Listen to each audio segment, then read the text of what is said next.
ಇಳಿದು ಬರುವನೆಂದೋ ಆ ಸ್ವರ್ಗದಿಂದವನು ದೇವ ವಿಮಾನ ದರ್ಶನದಿಂದ ಆ ಅವಧಿ ಜ್ಞಾನ ಲಕ್ಷಣ ಸಂಪನ್ನನಾಗುವ ನೆಂದೋ ಧರಣೇಂದ್ರ ಭವನ ದರ್ಶನದಿಂದ ಆ ಅನಂತ ಗುಣಶಾಲಿಯಾಗುವನೆಂದು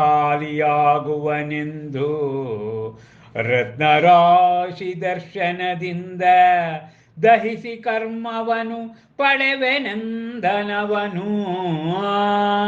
ನಿರ್ವಾಣವನು ಧೂಮರಹಿತಾಗ್ನಿ ದರ್ಶನದಿಂದ ಅಂತೆಯೇ ತಿಳಿ ನೀನು ಎನ್ನರಸಿ ಶಿಶುತೀರ್ಥಂಕರನವನು ಚ್ಯುತನಾಗಿ ಸ್ವರ್ಗದಿಂದಲೇ ಅವತರಿಸಿಹನೆಂದು ನಿನ್ನ ಗರ್ಭದಲ್ಲಿ ಸ್ವಪ್ನಾಂತ್ಯದಲ್ಲಿ ತೋರಿದ ವದನ ಮೂಲಕ ಗಜ ಪ್ರವೇಶದಿಂದ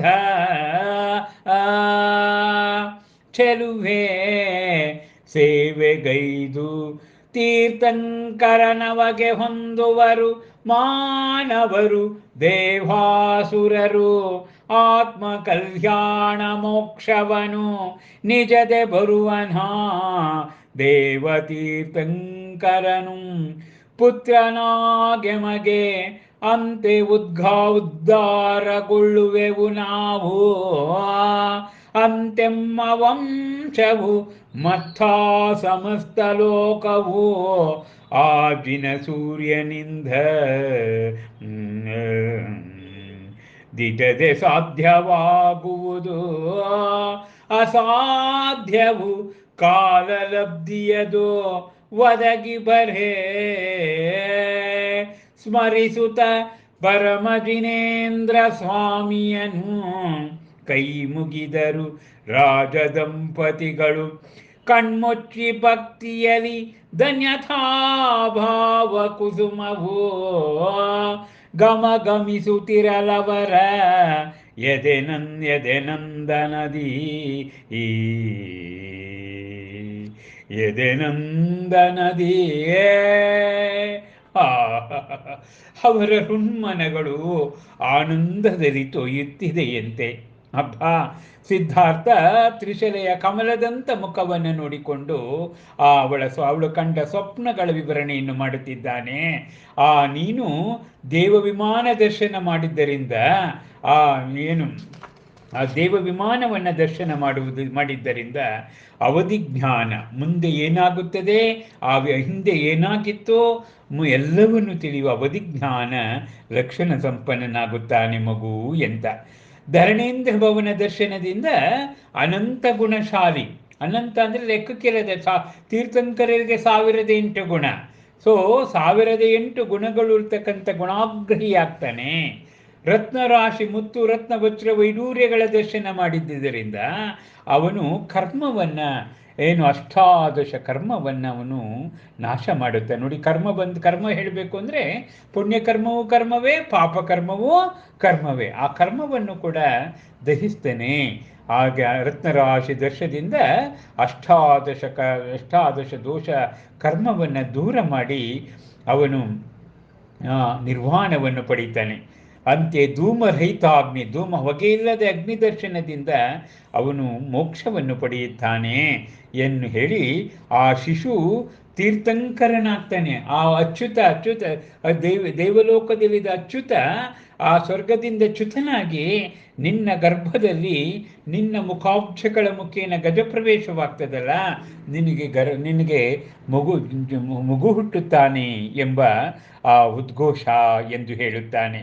ಹೀಗೆ ನೋಡಿ, ಚೆಲುವೆಯ ಸೇವೆಗೈದು ತೀರ್ಥಂಕರವಗೆ ಹೊಂದುವರು ಮಾನವರು. ನಿನ್ನ ಗರ್ಭಾವತರಣ ಕಲ್ಯಾಣದಲ್ಲಿ ದೇವತೆಗಳು ಮತ್ತು ಮನುಷ್ಯ ಲೋಕರು ನಿನ್ನ ಸೇವೆಯನ್ನು ಮಾಡುತ್ತಾರೆ. ದೇವಾಸುರರು ಆತ್ಮ ಕಲ್ಯಾಣ ದೇವಾಸುರರು ಆತ್ಮ ಕಲ್ಯಾಣ ಮೋಕ್ಷವನ್ನು ಕೊಡ್ತಕ್ಕಂಥ ದೇವತೀರ್ಥಂಕರನಾಗ್ತಾನೆ ಅಂತ ಕೇಳಿ ಅವರಿಗೂ ಆನಂದ. ಈ ದಿಸೆಯಲ್ಲಿ ನಮ್ಮ ವಂಶ ಅತ್ಯಂತ ಶ್ರೇಷ್ಠ ವಂಶವಾಗ್ತದೆ. ಆ ಜಿನಸೂರ್ಯ ಆಗಮನದ ಕಾಲಲಬ್ಧಿ ನಮ್ಮನ್ನು ತೋರಿಸ್ತಾ ಇದ್ದಾರೆ. ಎನ್ನುತ್ತಾ ಪರಮಜಿನೇಂದ್ರ ಸ್ವಾಮಿಯನ್ನ ಕೈ ಮುಗಿತಾರಂತೆ. ಸ್ಮರಿಸುತ್ತ ಪರಮಜಿನೇಂದ್ರ ಸ್ವಾಮಿಯನು ಕೈ ಮುಗಿದರು ರಾಜ ದಂಪತಿಗಳು. ಕಣ್ಮುಚ್ಚಿ ಭಕ್ತಿಯಲಿ ಧನ್ಯತಾಭಾವ ಕುಸುಮವು ಗಮಗಮಿಸುತ್ತಲವರ ಎದೆ ಆನಂದ ನದಿಯೇ. ಈ ರೀತಿಯಾಗಿ ಸಿದ್ಧಾರ್ಥ ಮತ್ತು ತ್ರಿಶಾಲಾದೇವಿ ಆ ಜಿನೇಂದ್ರ ಸ್ವಾಮಿಗೆ ಅವರಿಬ್ಬರೂ ತೀರ್ಥಂಕರರ ಮಾತಾಪಿತೃರಾಗಿದ್ದರೂ ಕೂಡ ಏನಪ್ಪ ಅಂದರೆ ಅದು ಪ್ರೊಫೈಲ್ ಇದೆ, ಅದು ಅಂತಿಂತ ಶಿಶು ಅಲ್ಲ, ಜಿನ ಶಿಶು ಅಂಥೇಳಿ ಅವರು ಕೂಡ ಕೈ ಮುಗಿತಾರಂತೆ. ಆ ಭಕ್ತಿಯಿಂದ ಧನ್ಯತಾ ಭಾವ ಉಂಟಾಗಿ ಅವರ ಋಣ್ಮನದಲ್ಲಿ ಆನಂದದ ಅವತರಣವಾಗ್ತದೆ ಎಂಬುದಿಗೆ ಮಹಾವೀರ ಮಹಾದರ್ಶನದ ಗರ್ಭಾವತರಣ ಕಲ್ಯಾಣ ಸಂಪುಟದ ಉತ್ಕುಟ ಸ್ಥಿತಿಯ ವರ್ಣನೆಗೆ ನಾವಿಲ್ಲಿ ಇಂಬನ್ನು ಕೊಡ್ತಾ ಇದ್ದೇವೆ. ಇನ್ನು 3-4 ದಿನಗಳಲ್ಲಿ ಗರ್ಭಾವತರ ಕಲ್ಯಾಣ ಅಂದರೆ ಪಂಚಕಲ್ಯಾಣಗಳಲ್ಲಿ ಮೊದಲು ಬರುವ ಗರ್ಭಾವತರ ಕಲ್ಯಾಣ ಅದು ಮುಕ್ತಾಯವಾಗ್ತದೆ. ಅಯ್ಯೋ, ಮುಕ್ತಾಯವಾಗ್ತಾ ಇದಲ್ಲ ಅಂತಕ್ಕಂಥ ಭಾವ. ಮಹಾಕವಿಯತ್ರಿಯವರ ಏನು ಅವರ ಮನದಾಳದ ಮಾತುಗಳು, ಓರ್ವ ಹೆಣ್ಣು ಆ ಒಂದು ಮಗುವನ್ನು ಕಲ್ಪಿಸಿಕೊಂಡಾಗ ಕಾಣಸಿಗುವ ಏನು ಆನಂದ ಇದೆ, ಆ ಆನಂದದ ರಣಗನ್ನಡಿಯನ್ನೇ ಇಲ್ಲಿ ರಚನೆ ಮಾಡಿರುವುದನ್ನು ನಾವು ಕಾಣುತ್ತೇವೆ. ನೀವಲ್ಲಿ ಕಾಣಬಹುದು ಮಹಾವೀರ ಮಹಾದರ್ಶನದ ಮುಂಪುಟದಲ್ಲಿ ಮಹಾವೀರನ ಚಿತ್ರವನ್ನು ಬರೆದಂತಹ ಇದು ಕವಿಯ ಕಲ್ಪನೆಯ ಚಿತ್ರ. ಅವರು ಹೇಳಿದ್ದನ್ನು ಕವಿ ಚಿತ್ರ ಮಾಡಿಕೊಟ್ಟಿದ್ದಾನೆ. ಅಬ್ಬಾ, ಎಂತಹ ಮನೋಜ್ಞವಾದದ್ದು! ಅಬ್ಬಾ, ಇದನ್ನು ಕೇಳುವುದೇ ಒಂದು ಭಾಗ್ಯ. ಪುಣ್ಯಶ್ರೀಗಳು ನಾವು.